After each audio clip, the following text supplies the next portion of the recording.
Hi, I'm Sebastian, and today I want to talk about the deductive mind of God.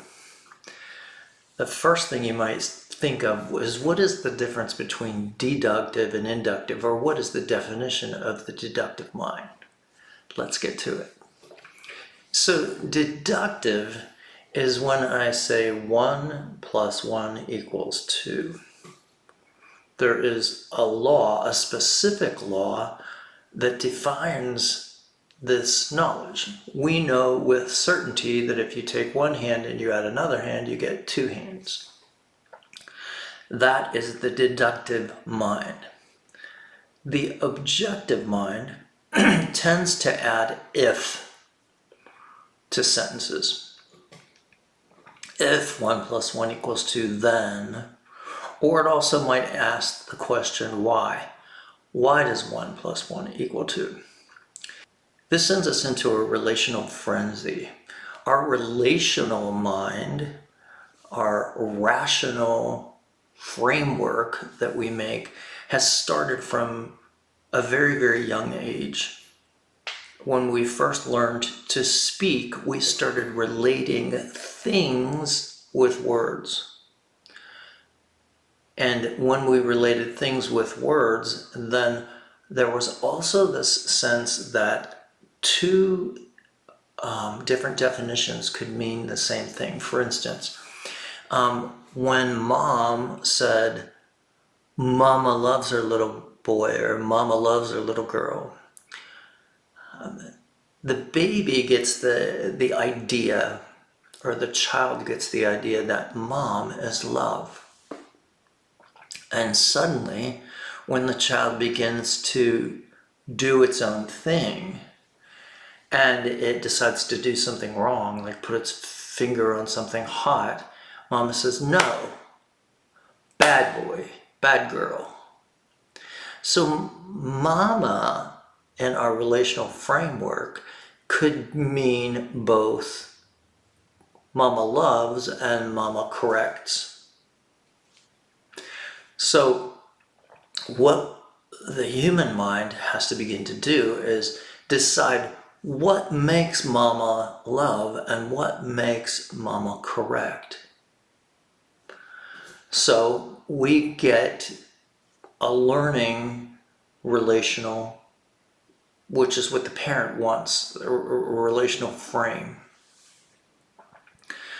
The parent wants, obviously, is not trying to confuse the child, but is trying to help the child do something that it won't hurt it.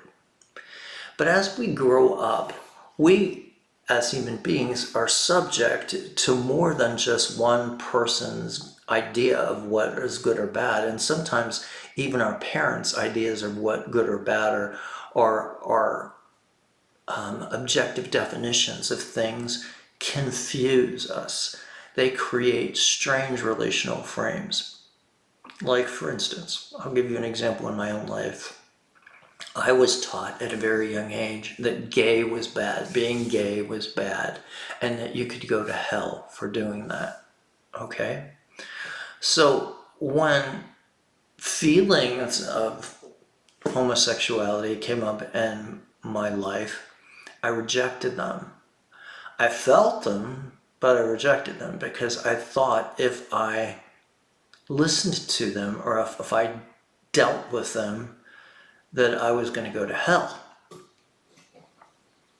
So I get a relational frame where there is a God that's loving, but a God that also created me, a gay man, or with gay tendencies, and won't love me if I am who I am.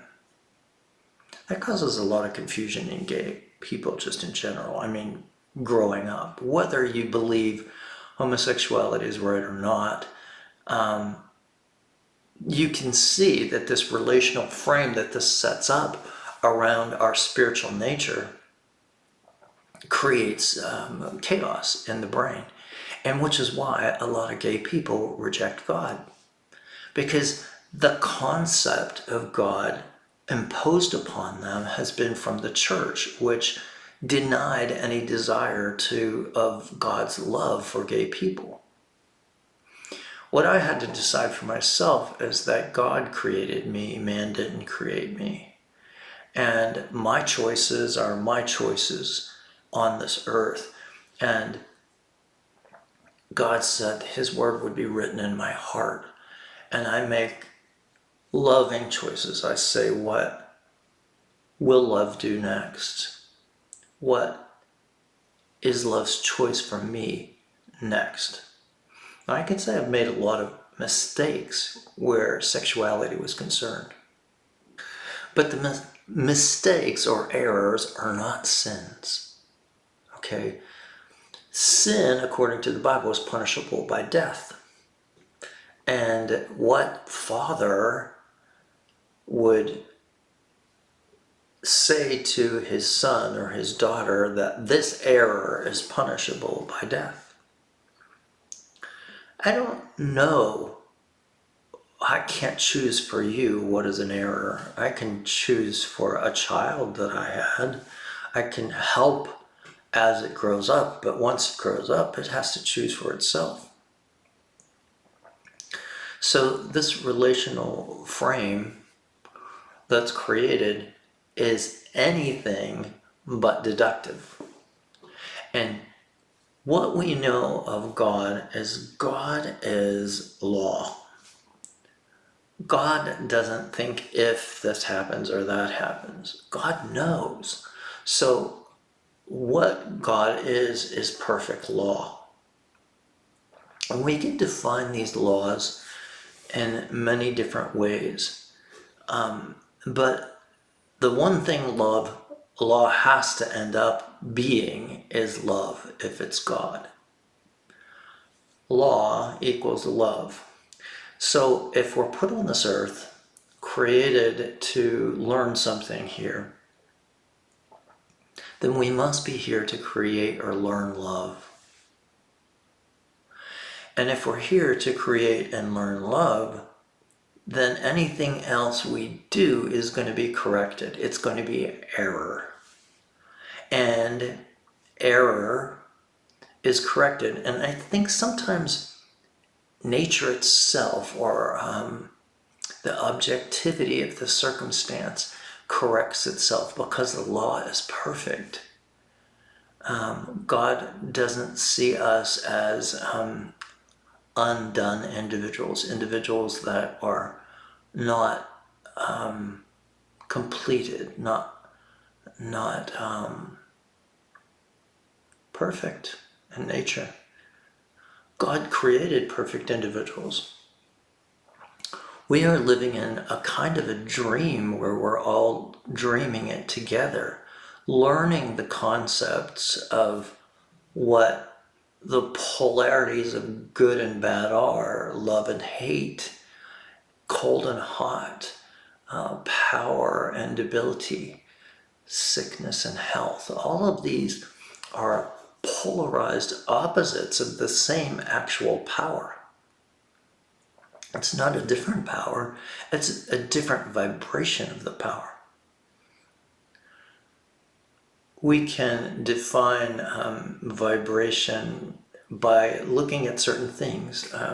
We can look at, let's say for instance, water and its form where it's coming out of the faucet.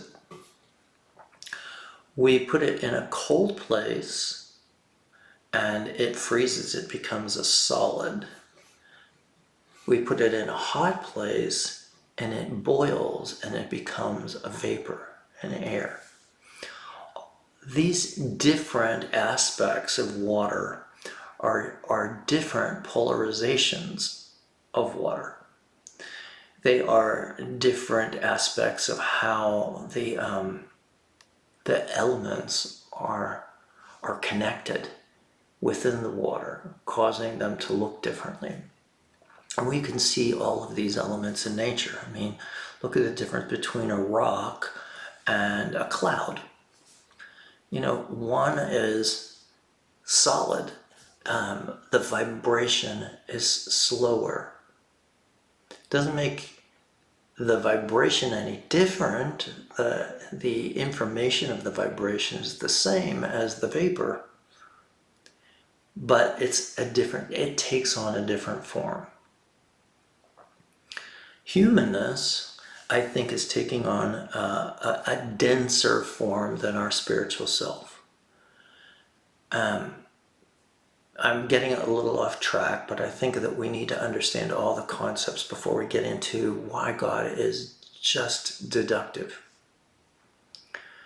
Our humanity is a choice, a school of learning of those polarizations, okay?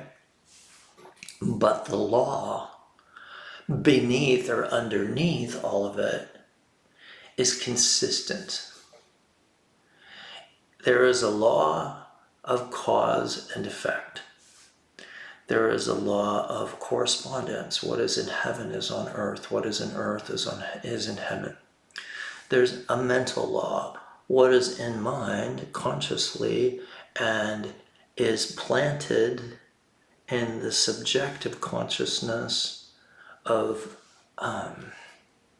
what they call the plastic consciousness of God is going to, like the earth, grow the seed of whatever we think.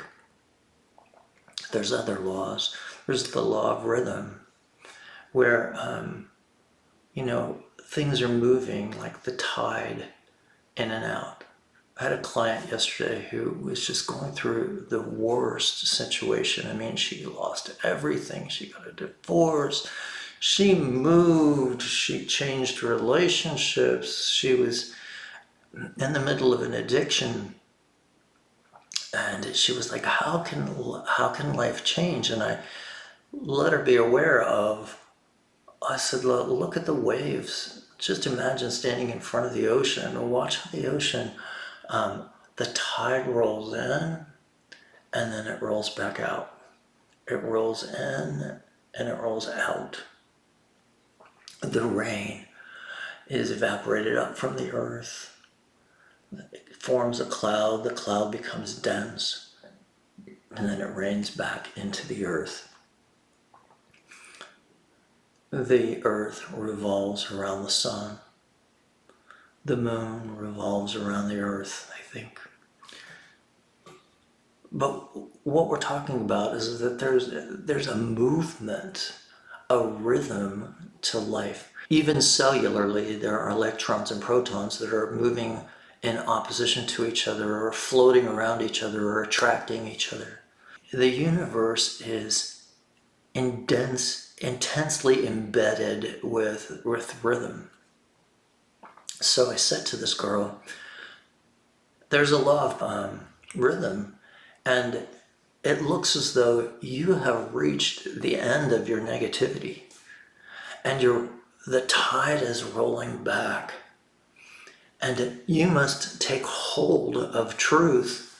You must take hold of the idea that you're moving toward good and see it. See the pendulum swinging toward yourself and take every opportunity that you can. And she said, well, that's interesting because I had 2 job interviews and I haven't been able to find a job for 2 years. I had 2 job interviews this week. And I said, you came here. You found me and I was able to connect you up with a couple things myself. I'm not going to share them because if I share them, then you might get the identity of the person somehow. And I don't need you to do that to understand this concept. I would never reveal something a client told me specifically or that person's name without their permission. I am a clinical hypnotherapist. If you don't already know that, and for 32 or 33 years, I have been helping people edit their stories in their mind. And one of the things that you have to share with people when they're editing their stories is there is a law of grammar here on the earth. There's a way that sentences are structured. And that same editing source happens also in the mind and in our stories on this earth. We can go into the story and look at what's not correct and move it toward the perfect law.